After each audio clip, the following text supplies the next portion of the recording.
Okay, now we're working on a double underpass. So this is a way to pass the guard. So whenever I'm in front of someone, their legs prevent me from getting around. All right, that's the problem we encounter. We have to pass it with technique and pressure, among other things. So the first one is called a double underpass.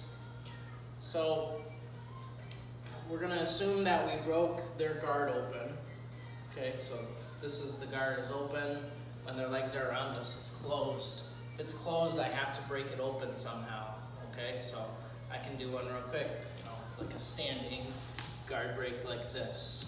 Okay, now I want to take my hands. I might start standing or I might be on my knees. Okay, so my goal is to get my arms inside of their legs. So I'm going to go like this and scoop in and come underneath. My goal is to get the backs of their knees on my shoulders, and I'm going to clasp my hands together, okay? So I'm controlling around their hips, and I'm squeezing in tight. Now my goal is to get their bottom on my left leg. Okay? It could be your right leg, but you'd have to go the other direction. So I'm going to put on my left leg. How I do that is I kind of come forward and I lift them up a little bit. And my goal is to slide their bottom so that it's resting on top of my knee, okay? Now, this gets their hips off the ground, so it's harder for them to move and be stable. Now I want to take my hand, my right hand, I'm going to make a fist, and I'm going to punch it down straight across to their other shoulder, okay? So I punch it down across their shoulder. As I do that, I'm going to lift up their bottom a little bit. Okay, now I'm just going to start walking around, and I want to slide down their body, and now I have this side mount. Okay, this is a really uncomfortable position to be in because we're lifting their bottom off the mat. All their pressure is our pressure. We're focusing it and pushing it down into like their diaphragm, so they can't breathe.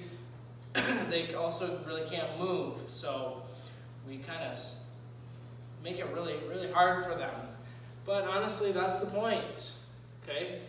Like if I'm trying to get around this person, I don't want them to prevent me from doing so, so I gotta make it hard for them. But again, this is safe, it's not dangerous. The only danger with this is we were to crunch them on their neck, but when we do this technique, we follow the right steps, we won't be stacking them and putting pressure on their neck, so don't really have to worry. It's just going to be a little uncomfortable in our midsection, okay?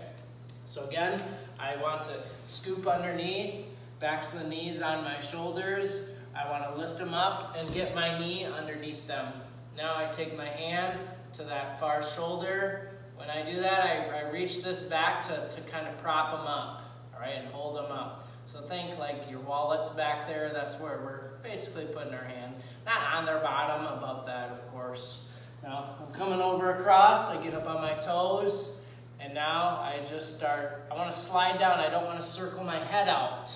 This is the mistake I see. We circle our head out like this, and then we come down. No, we need constant excruciating pressure on them the whole time. That's the goal of this move. So I just sliding down, I just bring my ribs right down into them. I never let up in terms of my pressure. Okay, so that is the double underpass from the side mount. All right, guys, so basic pass, important pass. We all need to know this. All right, thanks.